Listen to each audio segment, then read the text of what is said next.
आदरणीय अध्यक्ष मंडल और इस सभा में मौजूद तमाम किसान सिपाहियों, मैं अपने बिरादराना संगठन भारतीय किसान यूनियन एकता डकुंदा का इस आयोजन के लिए बहुत बहुत शुक्रिया अदा करता हूं।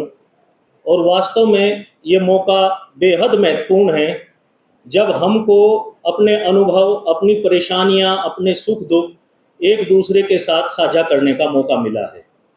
यहाँ कई राज्यों से, कई प्रांतों से किसानों के प्रतिनिधि आए हुए हैं और सभी ने अभी तक बहुत ही बेहतरीन, बहुत ही शानदार लहजे में अपने अपने यहाँ का इतिहास, अपने किसान संगठनों का इतिहास और अपने यहाँ की बुनियादी समस्याएं रखी हैं। साथियों, जहाँ तक किसान आंदोलन की चुनौतियों का सवाल है, तो इसमें कोई शक नहीं कि हमारे सामने चुनौतियों का एक भरा पूरा पहाड़ खड़ा है। यहाँ जो किसान संगठन मौजूद हैं, उनका मकसद केवल यहीं तक सीमित नहीं है कि किसानों का कोई 2 पैसे का इजाफा हो जाए। उनका मकसद यहाँ से बहुत आगे तक, बहुत ही आगे तक जाता है और वो वास्तव में एक ऐसा निजाम कायम करना चाहते हैं, एक ऐसी व्यवस्था कायम करना चाहते हैं कि जिसमें कोई भी सत्ता, कोई भी ताकत किसानों का, मजदूरों का, इनका कोई शोषण ना कर सके, इनके हकों पर डाका ना डाल सके। इस राह की चुनौतियां वास्तव में बहुत बड़ी हैं, लेकिन फौरी तौर पर जो कुछ चुनौतियां आज एकदम हमारे सामने मुंह बाए खड़ी हैं, मैं केवल उन्हीं का जिक्र करना चाहूंगा, उन्हीं पे ही रोशनी डालना चाहूंगा जो आज हमारे लिए तत्काल जरूरत की है। और मैं सीधा सीधा बिंदुओं में अपनी बात रखना चाहता हूं। सबसे पहले तौर पर हमें जो चुनौती महसूस होती है वो होती है जनता के साथ जुड़ाव की। भाइयों, पंजाब की स्थिति देश के बाकी राज्यों से मुख्तलिफ है, खास तौर पर किसान आंदोलन के मामले में।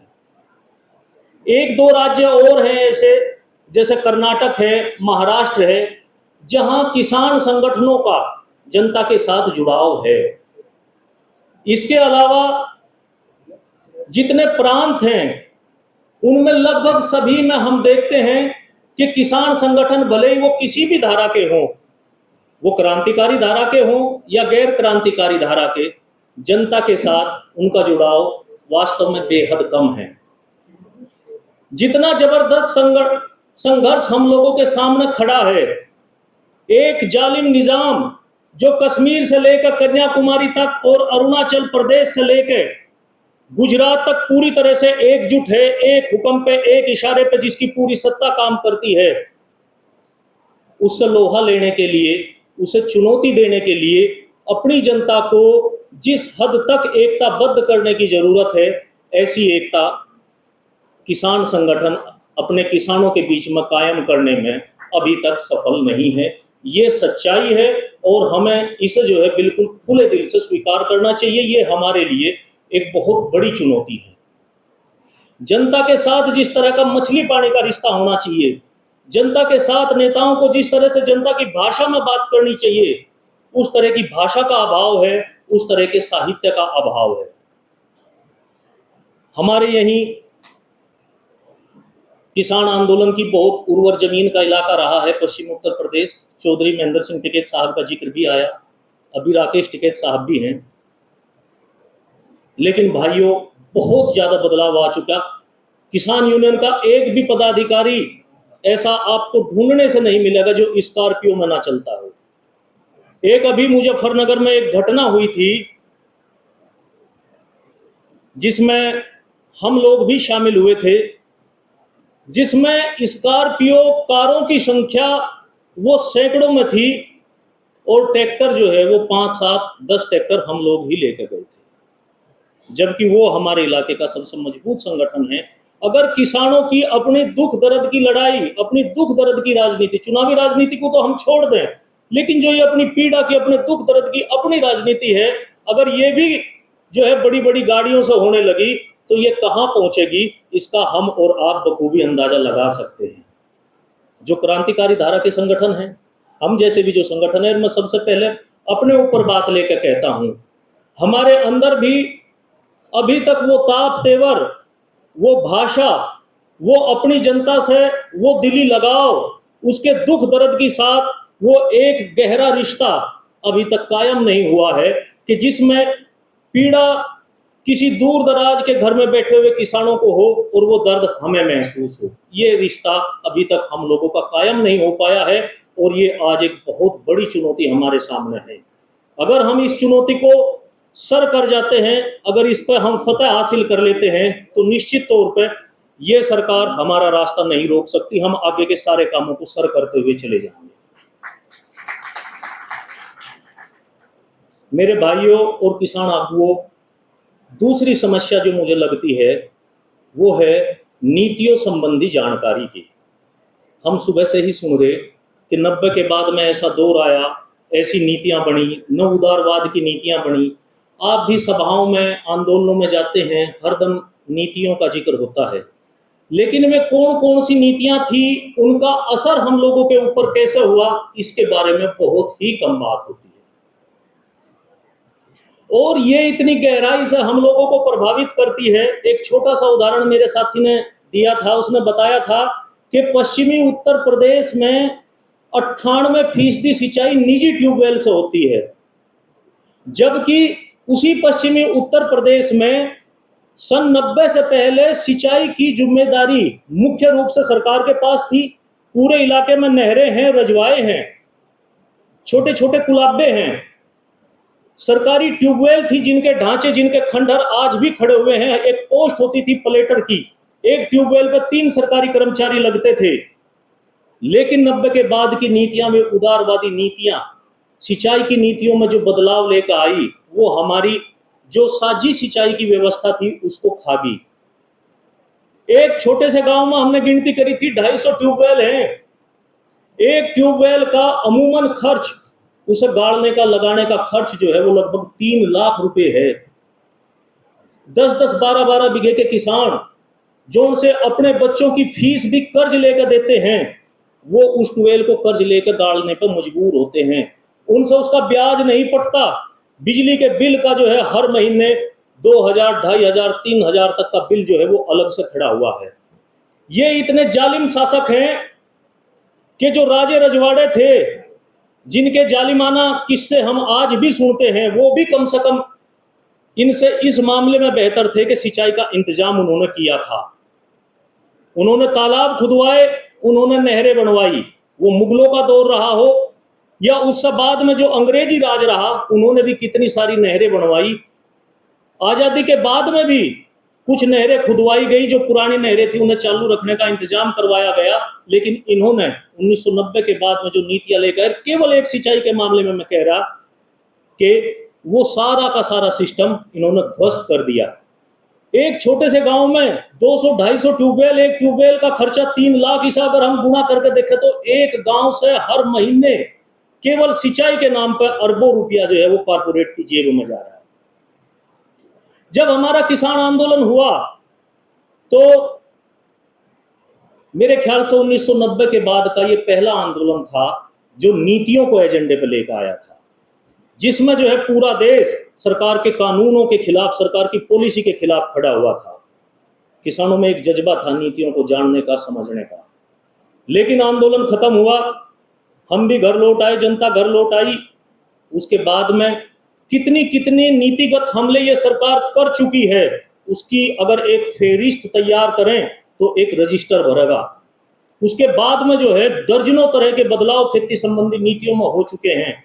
लेकिन हमारे किसान संगठनों के पास ऐसा तंत्र मौजूद नहीं है जो एक एक किसान को उन नीतियों से रूबरू करा सके, उनसे वाकिफ करा सके। अगर कोई फौज जिसको ये ना मालूम हो कि उसे कहीं के खिलाफ लड़ना है, उसे क्यों लड़ना है, उसका दुश्मन कौन है, तो उसका जो लड़ने का मादा है वो बहुत कमजोर हो जा, उसके अंदर जज्बा और जोश नहीं पैदा होता। वो अंधेरे में पट्टी बांध के, जैसे हम जो है अंधेरे कमरे में टटोलते फिरे, वो जनता इस तरह से चले। लेकिन जब ज्ञान, जब रोशनी, जब सच्चाई उसके सामने हो तो वो बेधड़क होकर हौसला करके आगे बढ़े। एक और दूसरी समस्या जो अभी मौजूद है, और जिस समस्या को किसान आंदोलन ने वास्तव में तोड़ा था लेकिन हम उसे जारी नहीं रख पाए हैं, वो है अपने सच्चे दुश्मन की पहचान। किसान आंदोलन ने स्थापित किया था कि हमारा दुश्मन कौन है। पंजाब में और देश के दूसरे हिस्सों में भी अडानी के और अंबानी के संस्थानों का घेराव किया गया। जनता ने अडानी और अंबानी जैसे कारपोरेट को निशाने पर लिया था। जनता समझ गई थी कि हमारे असली दुख दर्द का बाइस जो हैं यही कारपोरेट हैं। इनका देशी विदेशी पूंजीपतियों का गठजोड़ है, और इस गठजोड़ के बीच में हम ऐसे पिस रहे जैसे चक्की के दो पार्ट के बीच में कनक का दाना पिसता है। ये बात किसानों को समझ में आई थी। इससे उनका जोश और जज्बा भी बढ़ा था, उनको दुश्मन साफ साफ दिखाई दिया था। लेकिन मैं एक बार फिर खेद के साथ कहना चाहता हूं कि पंजाब में जो है उस रवायत को हमने भले ही कायम रखा हो, लेकिन देश के बाकी हिस्सों में किसानों को हर रोज ये एहसास कराना कि तुम्हारे दुख दर्द का जरिया कौन है, तुमको कौन परेशान कर रहा, इसे अमल में लाने में अधिकांश किसान संगठन वो सफल नहीं हुए। कितनी नीतियां बन चुकी, विपणन नीति, बीज नीति, अभी गन्ना आदेश लेकर आए थे, बिजली के निजीकरण पे लेकर आए थे, भूमि अधिग्रहण में हर रोज बदलाव कर रहे, अभी अमेरिका के साथ ट्रेड डील कर रहे, उससे पहले जो है यूरोप के साथ ट्रेड डील कर ली, हमको पता भी नहीं चला। इसी दौरान जो है ट्रैक्टरों के बारे में टैक्सेशन का एक अलग जो है फार्मूला लेकर आ गए, उसका भी हमको पता नहीं चला। न्यूजीलैंड के साथ समझौता कर लिया, डेयरी प्रोडक्ट्स पर समझौता कर लिया, दवाइयों का समझौता कर लिया, जो चीजें जो है हर रोज हमें परेशान करेगी। रोज ब रोज इनकी किसानों को जानकारी देने वाला अगर कोई तंत्र हम मजबूत नहीं करते हैं तो हमारी लड़ाई कमजोर रहेगी। भाइयों, एक और अगला सवाल है। साथियों ने कई सारे आंकड़े दिए, एक आंकड़ा और है। आज केवल खेती पर निर्भर, केवल खेती पर आश्रित किसान परिवारों की संख्या बेहद कम है। इसके अलावा छोटे छोटे पेशे हैं, कोई पशुपालन के पेशे से अपने घर को चला रहा, कोई खेती के साथ जुड़े हुए छोटे छोटे दूसरे पेशे अपनाकर अपने परिवारों को चला रहा। सरकार का भी आंकड़ा आया है कि अधिकतर किसान परिवारों में जो खेती की आमदनी का हिस्सा है वो छोटा है, और मजदूरी, पशुपालन तथा दूसरे जरिए से आई हुई आमदनी वो खेती की आमदनी से ज्यादा है। अगर ये ऐसी स्थिति है तो केवल एमएसपी और केवल जो है कृषि कर्ज माफी जैसे मुद्दों को उठाकर केवल इन्हीं मुद्दों तक किसानों के संघर्ष को केंद्रित करके हम लोग जो है अपनी मंजिल नहीं पा सकते। मेरे याद है भारतीय किसान यूनियन का चौधरी महेंद्र सिंह टिकैत का जमाना, दो मांग मुझे उनकी याद है। एक मांग उन्होंने की थी कि जो मरे हुए पशु हैं उनका ठेका गांव की ही जातियों को दिया जाए। उसमें जो है सरकार ने अपने लोग घुसा दिए थे। वो लड़ाई लड़ी गई थी और वो जीती गई थी। एक लड़ाई उन्होंने की थी कि मिट्टी के कुदान पर, कुम्हारों के लिए मिट्टी के कुदान पर प्रतिबंध लगा दिया गया था। वो लड़ाई भी उन्होंने लड़ी थी और वो लड़ाई भी जीती गई थी, जिसके चलते भारतीय किसान यूनियन टिकैत का गांव गांव में जो गैर कृषि जातियां हैं, जो किसानी के दायरे में आती है, जो खेती के साथ जुड़ी तो हुई हैं लेकिन सीधे खेती नहीं करती, वे तमाम जातियां, वे तमाम लोग भी किसानों के पक्ष में आए थे। ये हमने अपने बिजली वाले आंदोलन में भी इस बार महसूस किया। हम बिजली के मुद्दे पे हर घर गए, तमाम जातियों के बीच, जो गैर किसान बिरादरी हैं जिनके पास जमीन नहीं है उनके बीच भी गए, और सच्चाई ये है कि किसानों के बजाय उनका हमें सहयोग 21 मिला, उनका सहयोग हमको ज्यादा मिला। हमको गांव की इस व्यापक एकता के बारे में और उसके क्या मुद्दे हो सकते हैं इसके बारे में भी सोचना पड़ेगा, और वे मुद्दे उठाने पड़ेंगे, उनके ऊपर संघर्ष करना पड़ेगा। यही महिलाओं की स्थिति है। पंजाब में कुछ संगठनों में महिलाओं की भागीदारी दिखाई देती है, आदिवासी इलाकों में किसान संघर्षों में महिलाओं की भागीदारी दिखाई देती है, लेकिन और जो देश का बड़ा हिस्सा है उसमें किसान आंदोलनों में महिलाओं की भागीदारी बेहद कम दिखाई देती है। सच्चाई यह है कि खेती का 70% काम महिलाएं करती हैं। अगर हम महिलाओं को किसानी संघर्षों से जोड़ने में नाकामयाब रहे तो हम अपनी फौज के बड़े हिस्से को गंवा देंगे। और ये वही काम होगा जिस तरह राजे रजवाड़ों के दौर में और वर्ण व्यवस्था लागू करके हिंदुस्तान के शासकों ने किया था कि भाई ब्राह्मण है वो तो शस्त्र नहीं उठावेगा, वो तो शास्त्र उठावेगा, वैश्य है वणिक है वो भी शस्त्र नहीं उठावेगा, जो शूद्र है उसका तो सवाल ही नहीं कि वो शस्त्र का हाथ उठावे।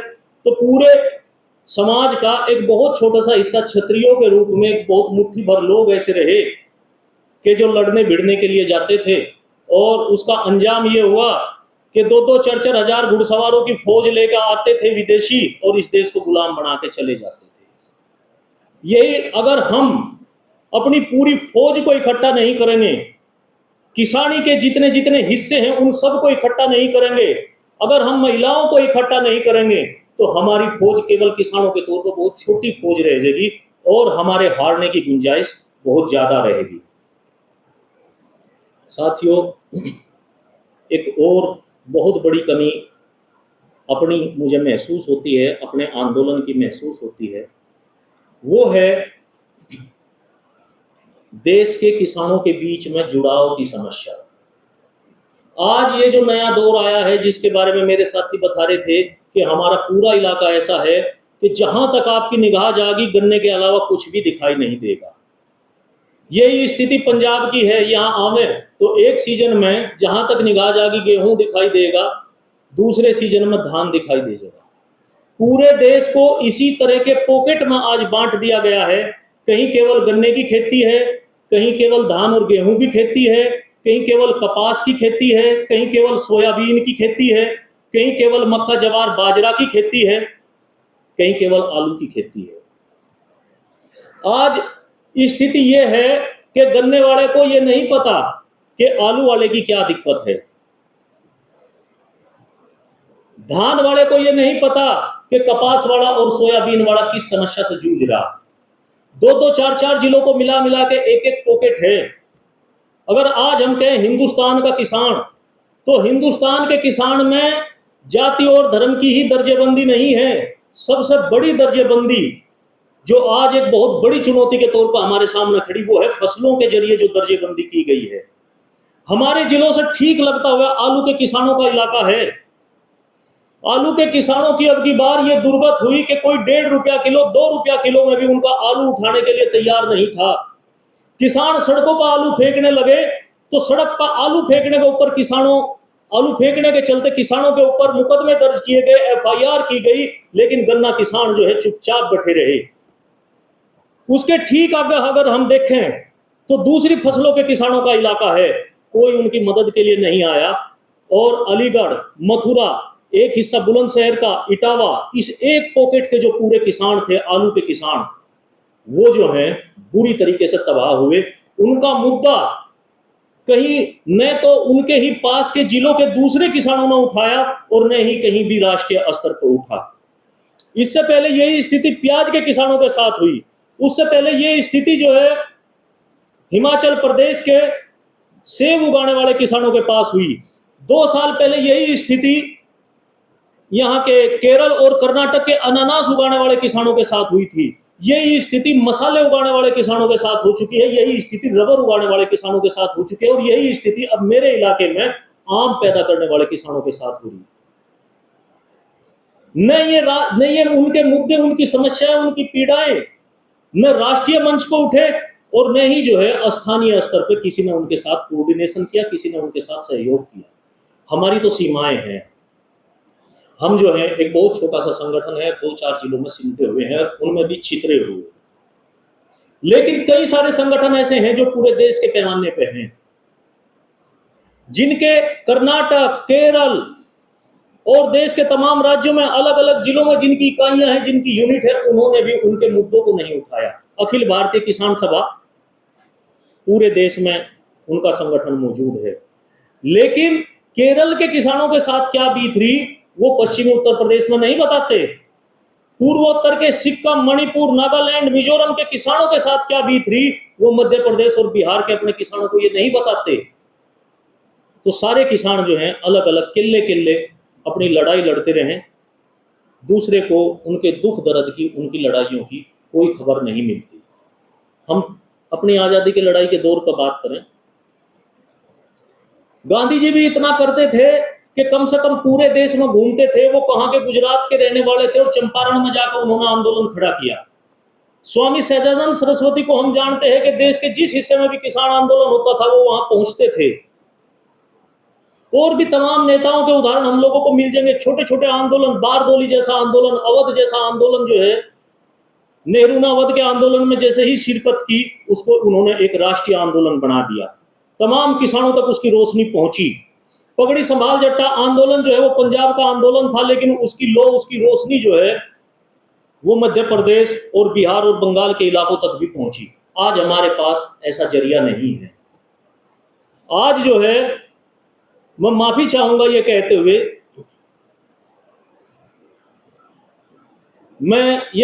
माफी चाहूंगा कि आज किसानों के अधिकतर नेताओं को भी इस चीज का पता नहीं रहता कि कहां क्या आंदोलन चल रहा है। अभी जो है, दो नदियों के जल को जोड़ने के लिए एक चिता आंदोलन चल रहा। हमारे देश के जितने बड़े बड़े किसान नेता हैं, किसी ने जाकर अब तक उसका हाल नहीं लिया। हमें अपनी इस कमजोरी को हर हाल में तोड़ना होगा। अगर ये कमजोरी हम नहीं तोड़ते तो जो कश्मीर से कन्याकुमारी तक जो सरकार एकजुट है, और बल्कि इससे भी बढ़कर अब तो दिल्ली से लेकर वाशिंगटन तक जो एकजुट हैं, हम उसको चुनौती कैसे दे सकते हैं? हमें जो है उनको चुनौती देने के लिए ऐसी स्थिति पैदा करनी पड़ेगी कि एक जगह का किसान दूसरी जगह के किसान का दुख दर्द पीड़ा महसूस कर सके, उसके लिए संघर्ष कर सके। इतना तो कर सकते हैं कि ज्ञापन दे दें अपने इलाके में। चर्चा सब जगह होगी तो मुद्दा जो है वो स्थानीय से होकर राष्ट्रीय बनेगा। हम जो है किसी ऐसे अखबार, किसी ऐसी पत्रिका से भी महरूम हैं कि जिसमें कम से कम पूरे देश की खबर आ जाती हो। हम एक छोटी सी पत्रिका निकालते हैं, किसान पत्रिका, उसमें जो है कुछ कुछ इधर उधर से कुछ हमें जानकारी मिलती है तो वो दे देते हैं। लेकिन क्या इस देश के किसान संगठनों में इतनी बेचैनी, इतनी बौद्धिकता, इतनी क्षमता नहीं है कि सब मिलजुल के एक बढ़िया किसानों की पत्रिका तैयार कर सके, जो पंजाबी में भी निकले, जो हिंदी में भी निकले, जो कन्नड़ में भी निकले, तेलुगु में भी निकले, भले ही जो है उसकी कॉपियां कम बटे, 200 400 600 एक एक भाषा में भी निकलेंगी तो कम से कम एक इलाके तक दूसरे इलाके की खबर जाएगी। एक और बहुत बड़ी समस्या इसी से ही जुड़ी हुई मुझे लगती है, वो है किसानों के बीच में और किसान संगठनों में किसान बुद्धिजीवियों की समस्या। आज जो दुश्मन है वो इतना पेचीदा है, इतना चतुर और चालाक है, वो इतना छुप के और इतना घात लगा कर हमला करता है कि सामान्य किसान उसकी कुचालों को नहीं समझ सकते। वो एक का छोटा छोटा बदलाव करता है, एक का अक्षर का बदलाव करता है और हमारे गले में फंदा पड़ जा। मोदी सरकार कानूनों में छोटे बड़े 4000 से ज्यादा बदलाव कर चुकी है। उनमें से एक एक बदलाव हमारे और आपके लिए जानलेवा रहा है।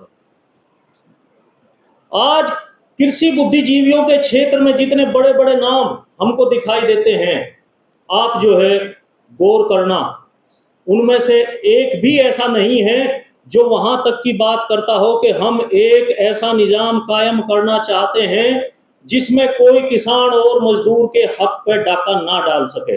आप कृषि बुद्धिजीवियों में ढूंढ के जो आज स्थापित नाम है, उनमें ढूंढ के कोई एक नाम ऐसा देखो जो वहां तक की बात करता हो। वो इसी में ही जो है कुछ ना कुछ कीमियागिरी करके, इसी में ही कुछ ना कुछ सुधार करके, थोड़ा एमएसपी बढ़ा के, थोड़ा ये करके, थोड़ा ये करके, इसी तरह के नुस्खे कुछ ना कुछ बता देते हैं। हम ऐसा नहीं, हम उसकी भी कदर करते हैं।